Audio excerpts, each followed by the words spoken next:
우리가 좀 중요한 하나의 주제를 다루기 시작했는데, 이 원성교회 우리 모든 성도들, 우리 성도들 모두가 이 회개하고 죄 사함을 받아 구원을 얻는 이 도리, 회개하고 죄 사함 받아 구원 얻는 도리, 이 도리의 확신에 이르게 하기 위해서 우리가 지난주일부터 죄 사함과 구원의 확신에 집중해서 말씀을 상고합니다. 부활주일까지 이 설교를 계속해 나갈 생각인데 이제 2주간째입니다. 여러분, 지난 시간에 우리가 나눈 이 말씀의 포인트를 몇 가지로 요약을 해보면, 지난 시간에 이런 말씀이 있었습니다. 당신이 거듭나지 않은 상태에 머물러 있는 한 결코 천국에 들어갈 수 없다는 사실을 명심하십시오. 우리가 거듭나지 않은 상태에 있으면 아무리 교회를 들락날락하고 교회에서 다른 사람들이 교인이구나 인정을 하고 밖에 있는 사람들도 저 사람은 예수 믿는 사람이야 라고 생각하고, 또 교회에 와서 교회 생활을 오래 하면서 교회에서 직분을 맡기도 하고 책임을 맡기도 하고 일하기도 하고 다른 사람들 앞에 예수 믿는 사람으로 이렇게 인정받는 그런 활동을 많이 했다 할지라도 거듭나지 않은 상태에 머물러 있는 한 결코 천국에 들어갈 수 없다 하는 사실을 꼭 마음에 새기라고 지난 시간에 우리가 이 말씀을 나누었습니다. 그리고 두 번째는 당신의 죄를 철저히 느끼고 보고 깊이 깨달으십시오. 이것이 거듭나는 그 가장 중요한 단계입니다 라고 하나님의 말씀을 가지고 제가 설명을 해드렸습니다. 죄를 철저히 느끼고 우리 속에 있는 죄의 뿌리, 죄성을 보고 깊이 깨달아야만 우리가 회개하고 싶은 마음이 생긴다는 거예요. 여러분, 우리 죄를 외면하면 안 됩니다. 온 양심을 다 기울여서 우리 자신의 죄를 찾아내는 열심이 필요합니다. 당신의 마음과 당신의 삶을 샅샅이 조사하고 뒤져서 이게 죄의 뿌리에 있는 거구나, 죄의 뿌리로 말미암아 열린 죄의 열매구나 하는 것을 우리가 다 찾아내야 됩니다. 무엇보다 우리 습성이 되어 있는 죄를 깊이 생각하고 이 죄들의 흉악함을 몸서리치도록 미워해야만 회개할 마음이 생긴다는 거예요. 그래야 회개하고 회개의 열매를 맺을 수 있다. 그리고 세 번째는 당신의 현재 이 죄인으로서의 그 불행과 죄 때문에 생기는 그 아픔을 뼈에 사무치도록 느끼게 하라. 여러분, 느부갓네살의 풀무불 위에 시로라기 같은 밧줄에 매달린 사람, 한순간이면 훅 타면서 그 풀무불에 떨어질 시체에 있는 그 사람이 죄인된 나다 하는 사실을 생각하랍니다. 이런 말씀을 우리가 지난 시간에 생각하면서 마지막으로 내가 도움을 얻을 시선을 내 행위, 내가 할 수 있는 내 삶의 행위, 내가 내 자신의 삶의 어떤 거룩한 부분, 공적이 있는 부분, 아름다운 부분들을 내가 하나님 앞에 내놓는 것이 아니라 내 행위 바깥으로 도움을 받아야만 된다. 우리는 그렇게 능력 있는, 그렇게 거룩한 사람들이 아니다. 우리는 아무리 하나님 앞에 노력해도 하나님의 의를 이룰 수 있는 사람이 아니다. 그래서 오늘 우리에게 회개의 영을 충만히 부어주시옵소서, 그렇게 기도해야만 된다라는 말씀을 우리가 지난 시간에 생각을 했습니다. 자, 이 우리 신앙의 한 실제를 말한다면 오늘 드리는 말씀이 그 결론되는 말씀인데, 죄와 죄의 뿌리를 버리는 것이 그리스도와 하나님의 은혜를 얻고 그리스도와 함께 살고 하나님의 은혜를 누리는 그런 방법이 됩니다. 죄와 죄의 뿌리를 버리는 것, 우리 속에 있는 죄와 죄의 뿌리를 버리는 것, 이것이 가장 중요한 이 하나님과 함께 할 수 있는 조건이 된다는 말씀을 오늘 이 로마서 8장 1절에서 11절 말씀 가지고 우리가 잠시 나누고자 합니다. 여러분, 우리는 정말 거듭난 그리스도인입니까? 우리 자신에게 묻습니다. 우리가 아무리 예수를 열심히 믿고 교회에서 많은 시간을 보내고 신자로서 살았다 할지라도 정말 내가 거듭난 그리스도인이 아니면 이제는 하나님 앞에 설 때 큰 낭패를 당합니다. 그때는 물을 수도 없고 재건의 여지가 없습니다. 재도전의 기회가 없습니다. 나는 정말 거듭난 그리스도인인지를 우리 자신에게 지금 물어봐야 된다. 지금 오늘날 오늘 여기에서 난 정말 끝없는 그리스도인이 맞는가? 라는 것을 확인하고 만약 내가 이 사실이 불분명하면 이걸 분명하게 만들지 않으면 안 됩니다. 자, 오늘 몇 가지 말씀을 우리가 이 방금 읽은 그 말씀을 가지고 몇 가지를 생각해 보겠습니다. 말씀을 길게 하지 않습니다. 첫째는 다 같이 한번 읽어보겠습니다. 앞에 있습니다. 같이 시작. 죄를 버리기 위해서는 죄와 싸워야만 합니다. 한 번 더 읽어보겠습니다. 첫째 시작. 죄를 버리기 위해서는 죄와 싸워야만 합니다.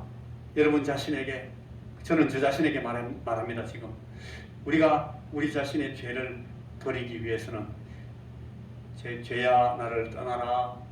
그래 죄야 내게서 떨어져라. 나는 이제 죄 짓지 않는다. 그렇게 해서 안 된다는 거예요.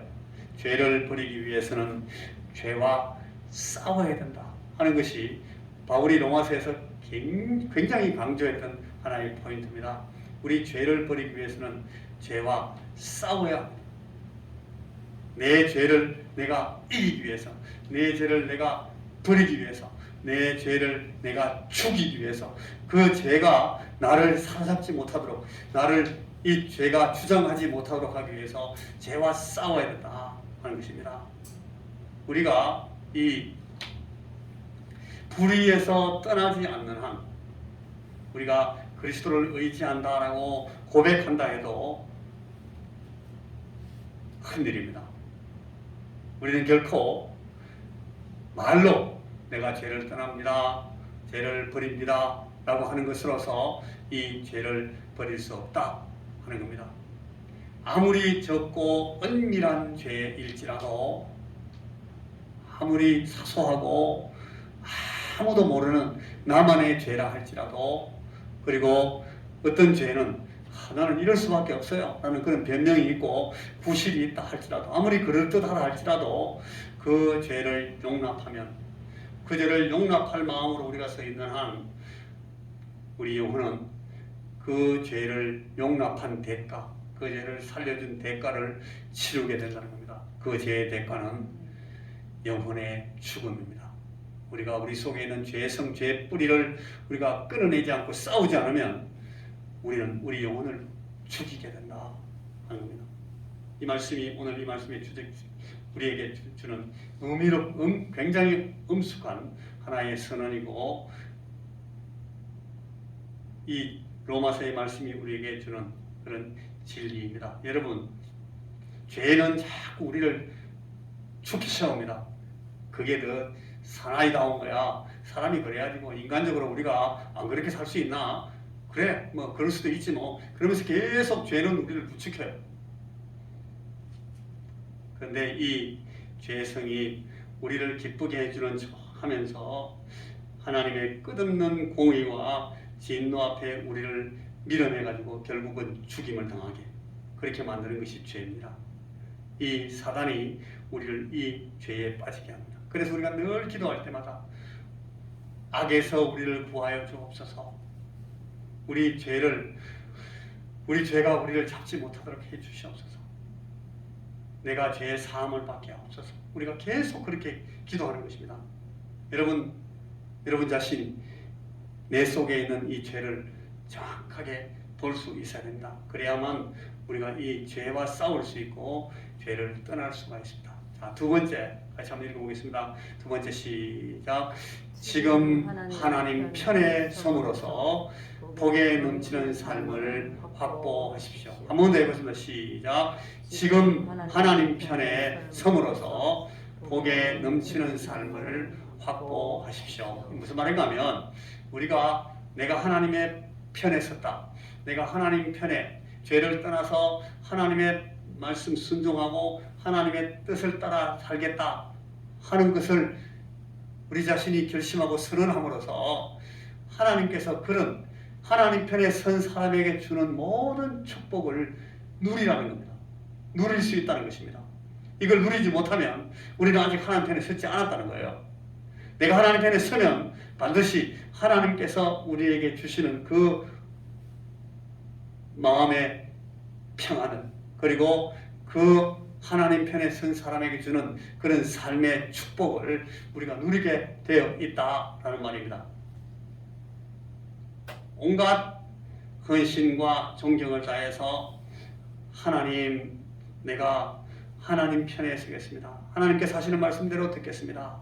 내가 죄와 대척점에 서서 싸우고 내가 하나님 편에 서 있는 것을 하나님, 내가 이 사실을 내 스스로에게도 확인하고 내가 사단에게도 보여주고 내가 죄와 싸우면서 하나님 편에 따라 하나님 순종하면서 살겠습니다 하는 삶을 우리가 선포하라는 겁니다.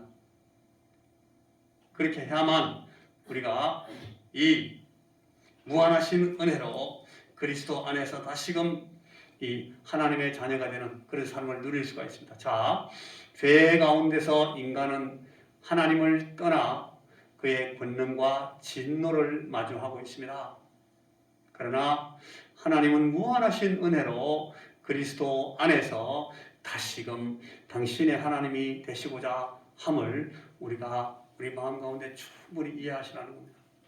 하나님을 떠나서 우리가 하나님의 진노를 당할 수밖에 없는 그런 이 하나님을 대적하는 그런 자리에 서 있다 할지라도 그리스도 예수께서 우리에게 오셔서 우리와 하나님 사이에 다리가 되셔서 우리에게 하나님은 은혜를 베푸시고 죄 용서하시는 하나님이 되시고자 한다 하는 사실을 이해해야 된다는 겁니다. 이래야 우리가 하나님과의 관계를 회복할 수 있고 하나님께서 하나님 편에 있는 자에게 주시는 그 축복을, 그 삶을 오늘 우리의 삶 가운데서 누릴 수 있도록 해준다 하는 겁니다. 자, 한번 더 읽어보겠습니다. 우리가 하나님 편에 쓴다는 것은 두 가지 국면을 말합니다. 첫째는 하나님과 개인적인 여러 가지 관계에서 우리의 삶이 하나님 안에서 누리는 복을 누릴 수 있어야 됩니다.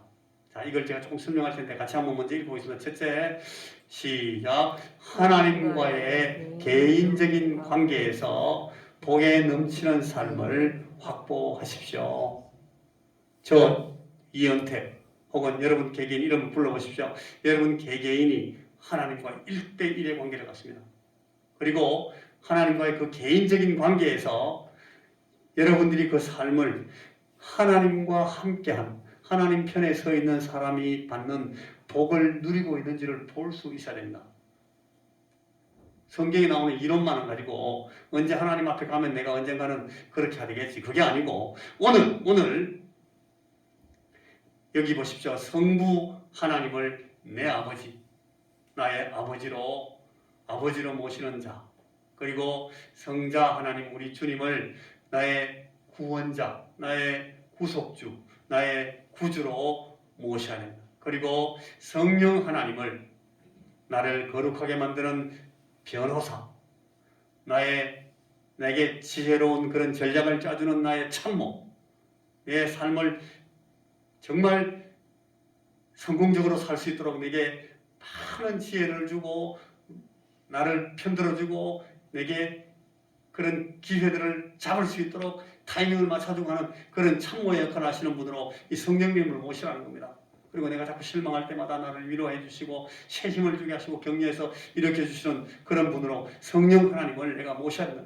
이 성령 하나님을 만나고 모시고 살고 성령 하나님을 은혜 가운데서 우리가 성령 하나님과 함께하는 것을 누리지 못하면 여러분 우리가 우리의 삶에서 하나님 편에 선 사람으로서의 아무런 그런 이 복된 삶을 누리지 못하고 있다는 겁니다. 이 성령님께서 내 스승이 되셔서 나를 가르쳐 주시고 이 상황에서 너는 이렇게 해야 되겠지? 자꾸 성령께서 내게 말씀하시도록 해야 됩니다. 그리고 내가 나중에 드디어 하나님 앞에 설 때 내가 얻게 될 모든 소망의 기업들을 이 성령님 안에서 내가 너를 보증한다. 너는 하나님 편에 서 있는 자가 맞아. 너는 하나님의 자녀야. 라고 성령께서 우리에게 보증해 주신다는 겁니다. 이 사실을 우리가 삶 가운데 계속 누리시지 않으면 안 된다. 개인적으로. 이 사실이 대단히 중요합니다. 자, 두 번째는 이 개인적인 사실뿐 아니라 결국은 하나님 자신이 너무 완전하신 성품을 가진 하나님의 성품을 가진 분이시기 때문에 그 하나님의 완전하심 때문에 우리에게 주어져 있는 우리의 삶에서 우리가 누리게 되는 그런 삶을 계속 확보하셔야 된다 하는 내용입니다. 자, 한번 먼저 읽어봐야 되겠죠? 같이 하나님의 시작. 하나님의 완전하신 본성으로부터 이 복에 넘치는 삶을 확보하십시오. 하나님은 우리 성경을 통해서 우리에게 늘 보여주시는 하나님의 그 성품들을 우리가 배워야 됩니다. 이 하나님은 긍휼이 풍성하시다라고 자신이 설명하십니다. 하나님은 긍휼이 풍성하시다. 하나님은 인자하시고 자비로우시며 은혜로우시며 노하기를 덜이하시며 인자하심이 풍부하시다. 이게 하나님의 성품을 말씀하는 성경의 선언인데 이게 한 가지로 딱 하나로 요약하면 하나님은 우리를 늘 불쌍히 여기신다 하는 뜻입니다. 하나님은 불쌍히 여기시는 분이십니다. 그렇기 때문에 하나님께서 불쌍히 여기신다는 말은 우리가 너무 잘났다, 우리가 어떤 이 기준에 이르러야만 된다 하는 그런 무시무시한 기준을 가지고 하나님 우리를 만나러 오시지 않는다는 뜻입니다. 하나님은 우리를 불쌍히 여기신다는 말은 우리의 연약함을 하나님은 개의치 않는다. 우리의 더러운 사실을 개의치 않는다. 우리의 깨어진 사실을 너 왜 이렇게 살아? 하면서 우리를 막 책망하시지 않는다는 거예요. 하나님 우리를 불쌍히 여기신다는 말. 우리를 불쌍히 여기시는 것이 우리를 대하시는 하나님의 본성이다라는 말은 우리의 이 원래의 그 모습을 하나님은 받아주시고자 원하셔서 우리에게 찾아오신다는 겁니다. 그런데 하나님은 그러면서 우리에게 말합니다. 나는 거룩한 자이기 때문에 죄를 미워한다. 너희들이 죄와 막 섞여 있고 죄와 막 이렇게 범벅이 되어 있는 그 상태 그대로를 내가 불쌍히 여기지만 그걸 그대로 받을 수가 없다. 왜냐하면 나는 거룩하기 때문에. 하나님은 거룩하시기 때문에 죄와 범벅이 된 상태로 우리를 받으시지 않습니다. 그래서 우리를 먼저 죄에서 우리를 깨끗게 하시기를 원하십니다. 죄를 우리에게서 분리하시고 우리가 죄를 싸워서 털어내고 그래서 주님 편에 서기를 원하신다는 겁니다. 그 하나님의 그 완전한 본성 안으로 우리가 수용되는 것은 죄와 불의와 부정을 벗어버리는 그 과정을 통해서만 하나님께 나아가게 된다는 겁니다. 누룩을 다 떼버리고 악한 소행을 다 버리겠다는 그런 작정과 싸움, 그 투쟁심을 가지고 하나님 앞에 있어야 됩니다. 나는 주여, 내가 하나님을 받아들이고 하나님의 자비를 얻기 위해서 나는 이제 이 죄를 내게서 끊어내기를 원합니다. 우리 주 예수께서 나를 거룩하게 하시기 위해서 죽으시고 십자가를 지셨으니까 하나님, 내가 그 사실을 받아들임으로 내가 이 죄에서 나를 끊어내기를 원합니다. 주여, 이제는 내가 이 죄에 섞여서 범벅에 있지 않겠습니다. 거룩하신 하나님의 자녀가 되기 위해서 죄에서 나는 떨어져 나오겠습니다. 하나님의 선하심과 인자하심, 하나님의 그 거룩하심과 순결하심을 인해서 내가 거룩하여지고 하나님을 사랑할 수 있는 사람이 되기를 원합니다. 우리가 그렇게 하나님 앞에 서는 것을 하나님께서 원하셨다는 겁니다. 그렇게 해야만 하나님이 우리를 받아주신다. 주여, 저는 당신 입에 아무것도 원치 않습니다. 하나님 도움을 받기를 원하오니 내게서 이 불필요한 것들을 다 떨어뜨리고 버리기를 원합니다. 나를 주여, 주님의 그 정결하심으로 붙드시기 위해서 이 죄에서 나를 건져 주옵소서. 내가 전부, 내 자신의 전부를 하나님께 맡기겠습니다.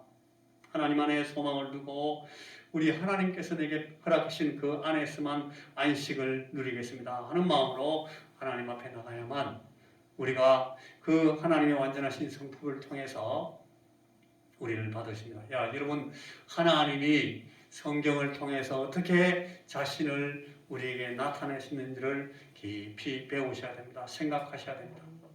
하나님은 거룩하신 분이시므로 죄를 미워하십니다. 그러므로 하나님의 백성이 되고자 하신다면 마음과 생활이, 삶이 거룩해져야 되는 것은 너무 당연합니다.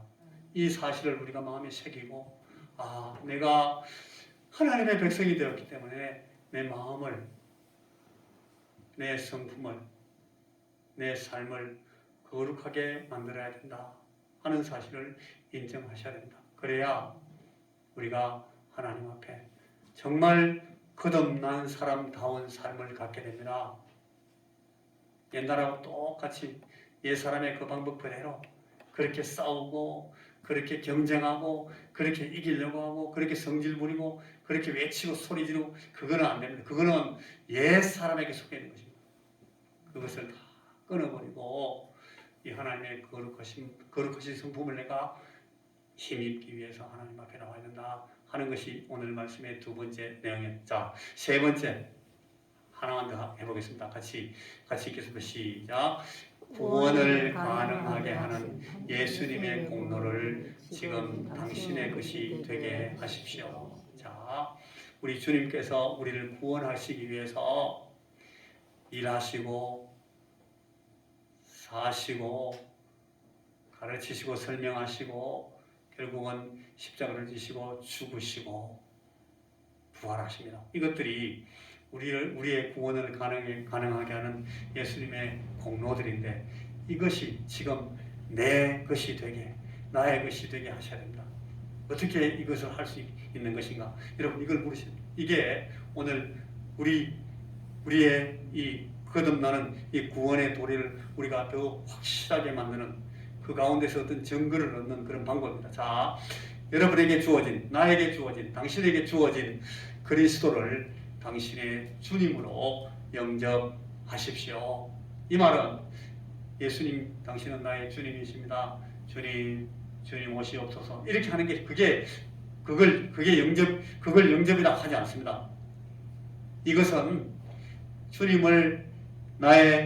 예수님을 나의 주님으로 영접한다라는 말은 그가 나의 주인, 그가 내 삶의 오너, 주인이 된다는 것을 삶으로 인정한다는 것입니다. 그게 주님을 영접하는 겁니다. 입으로 내가 주님을 영접합니다. 오시옵소서, 들어오십시오. 아무리 소용없어요.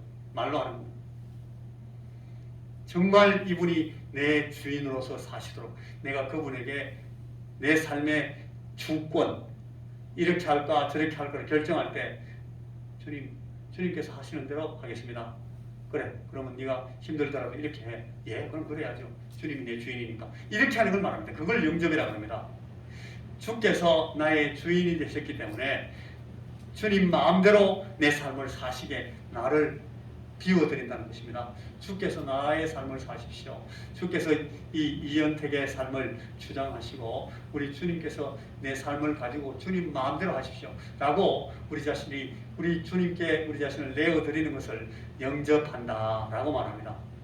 그렇게 하면 그분은 영원히 우리와 함께 해 주신다고 약속하셨습니다. 우리에게 들어오셔서 우리와 함께 숨 쉬시고 우리와 함께 잡수시고 우리와 함께 나누시고 우리의 삶을 사신다. 그분이 나를 주장하시고 그러니까 우리 마음 가운데 있는 그 보좌, 주권 그분이 차지하시고 마음 제일 가운데 그분이 앉으신다는 겁니다. 나는 내 자신의 주권을 포기하고 하나님께 우리 주님께 맡긴다라는 것을 영접한다라고 말합니다. 그래서 우리가 아까도 말했던 그 아버지와 우리의 관계, 우리 그리스도 우리 구세주이신 그분과 우리의 관계, 그리고 우리의 위로자와 우리의 참모와 또 우리의 이 변호사와 우리의 스승과 우리의 안내자가 되시는 이 모든 그 성령님께 우리의 마음을 다 내어드리고 그분의 인도하심을 그대로 받는, 그래서 그분이 나의 주님이 되게 하는 그런 과정이 우리 예수님을 내가 영접하고 그리스도를 주님으로 모시고 하나님을 나의 주인으로 모시는 그런 믿음의 단계다 하는 사실을 인정하셔야 하는데, 그분이 당신의 왕이다. 왕은 다스리는 분이십니다. 왕은 하면서 그냥 권세만 가지고 있는 걸 왕이라 안 그러시고, 성경이 말하는 왕은 나를 주장하여 다스린다는 것입니다.